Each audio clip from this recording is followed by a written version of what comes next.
Now I remember.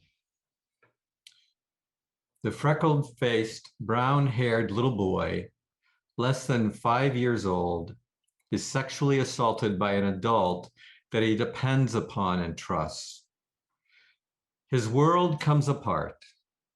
Warned not to tell, he keeps silent. Told big boys don't cry, he doesn't.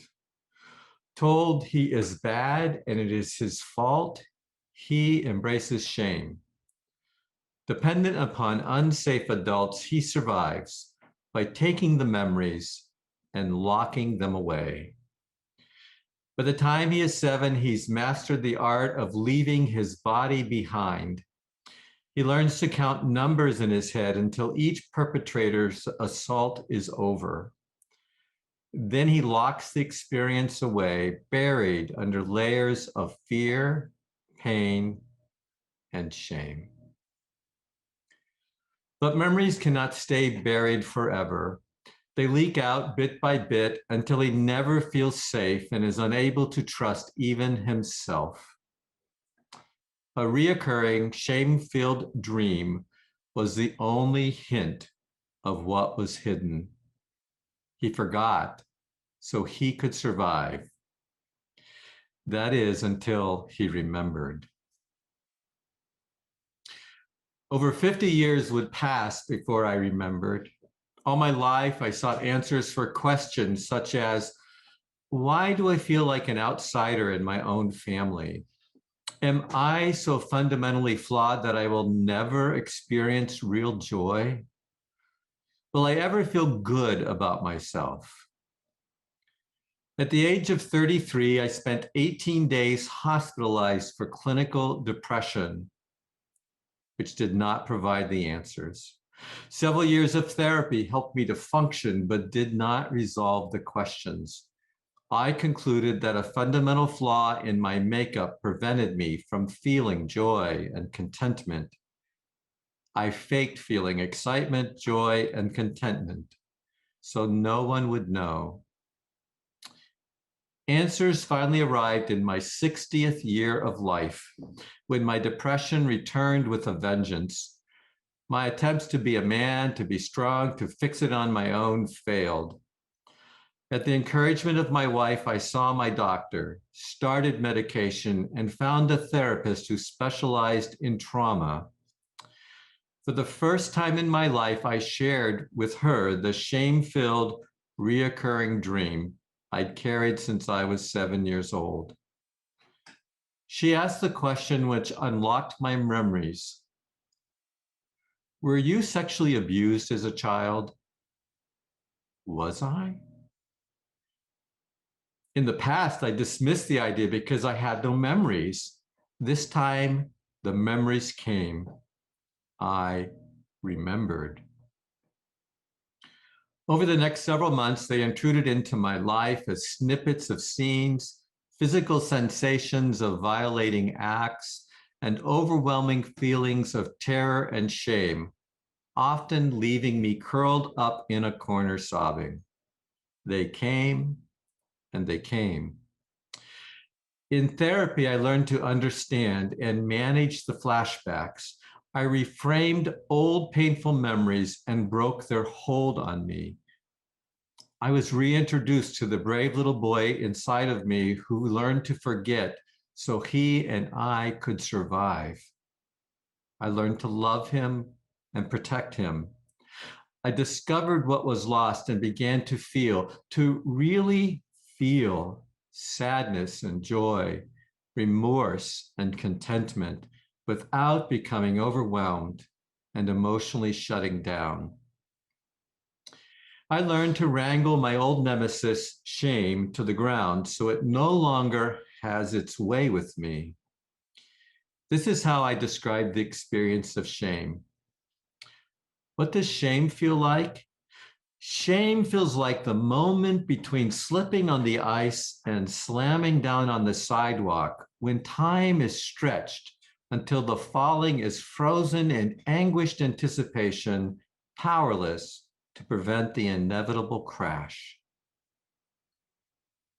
Shame feels like the long expected but ever hoped against realization that the worst about yourself is true.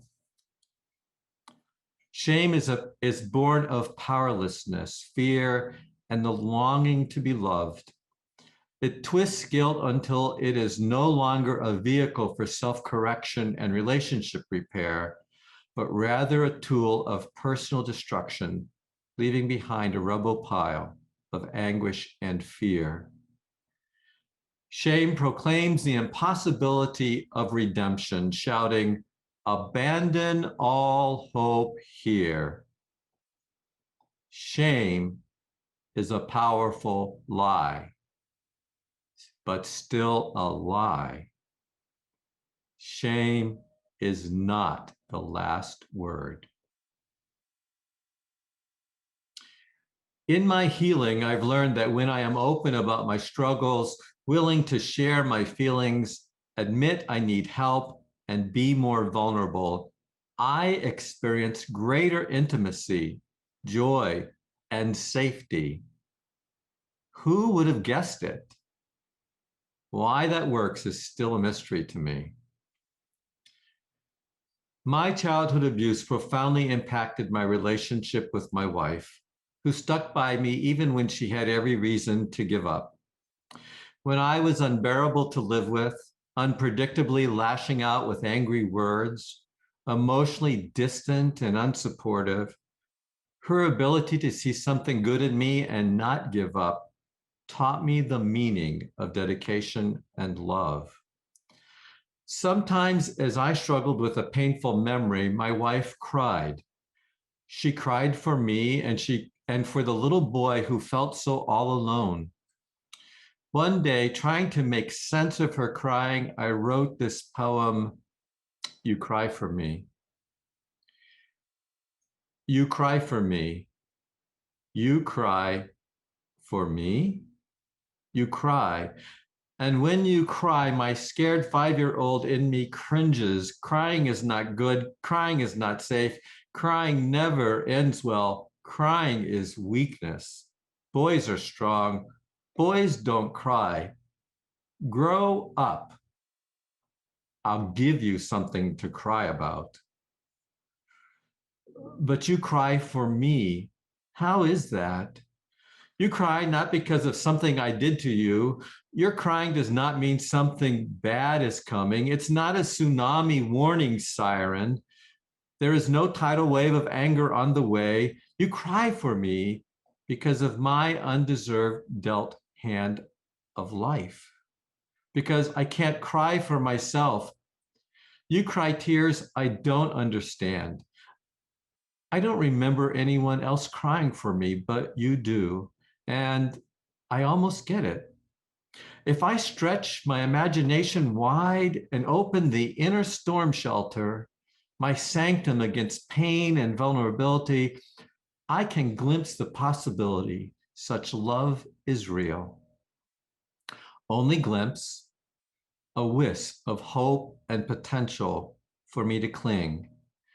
Because you cry for me, your tears show me the way to a longed for place my heart desires, but my little self fears.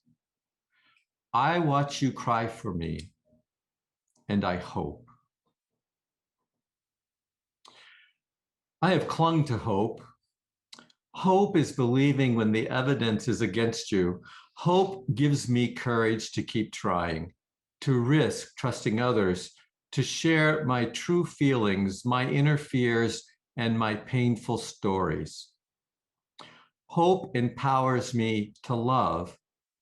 Now I really feel love, joy, and contentment, not always, but often. As I am vulnerable, I become more accepting of myself and compassionate towards others. Maya Angelou said, "Love recognizes no barriers. It jumps hurdles, leaps fences, penetrates walls to arrive at its destination full of hope." So now I hope not just for myself, but for all who have suffered such trauma. I want you to know there is a community of men willing to journey with you. There is healing and peace and joy for you. You and I, we are not alone. That is worth remembering.